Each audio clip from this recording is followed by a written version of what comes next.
उदगावात काकाच्या घरात 6 लाखाच्या दागिन्यांची चोरी. जयसिंगपूर पोलिसांकडून 2 तासात छडा.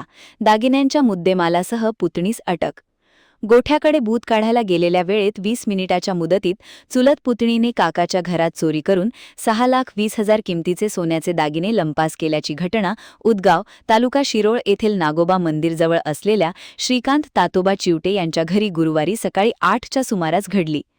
जयसिंगपूर पोलिसांनी अवघ्या 2 तासात या चोरीचा छडा लावत चुलत पुतणी रुपाली संजय संकपाळ हिला मुद्देमालासह अटक केली आहे.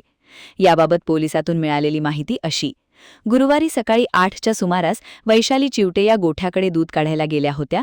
या 20 मिनिटाच्या मुदतीत घराच्या देवळीतील किल्ली घेऊन कुलूप काढून घरात प्रवेश करून कपाटातील 1.25 तोळ्याचे गंठण, 1 तोळ्याचा नेकलेस, 1.5 तोळ्याच्या 2 चेन, 2.25 तोळ्याच्या 3 अंगठ्या, अर्धा तोळ्याच्या रिंगा व 2 ग्रॅमचे कानातले टॉप्स असा 60 ग्रॅम सोड्याच्या दागिन्यांचा एकूण 6,20,000 किमतीचा मुद्देमाल लंपास झाल्याची घटना घडली.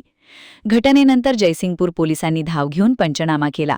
पोलिसांनी तपासाची चक्रे फिरवत असताना गुन्हे शोध पथकातील पोलीस अंमलदार जावेद आंबेकरी यांना ही चोरी रुपाली संजय संकपाळ हिने केल्याची गोपनीय माहिती मिळाली. त्यानंतर पोलिसांनी अवघ्या 2 तासात या चोरीचा छडा लावत रुपाली संकपाळ हिला ताब्यात घेऊन चौकशी केली. यावेळी चोरीचे सोने बँकेत ठेवून कर्ज काढून दवाखान्यात उपचार घेत असलेल्या आईच्या दवाखान्याचे बिल भागविण्यासाठी 60 ग्रॅम वजनाचे दागिने चोरी करून घरात लपवून ठेवल्याची माहिती पोलिसांना दिली. पोलिसांनी हे दागिने हस्तगत करून तिला अटक केली आहे. या कारवाईत पथकात पोलीस निरीक्षक संतोष गोरे, पोलीस उपनिरीक्षक Yunus Jamadar, police Naik Tahir Mulla, police constable Javed Ambekari, Rahiman Shaikh, Shubham घाटगे यांच्यासह पोलीस पथकाचा समावेश होता. महान कार्य न्यूजसाठी इजाज खान पठाण, जयसिंगपूर.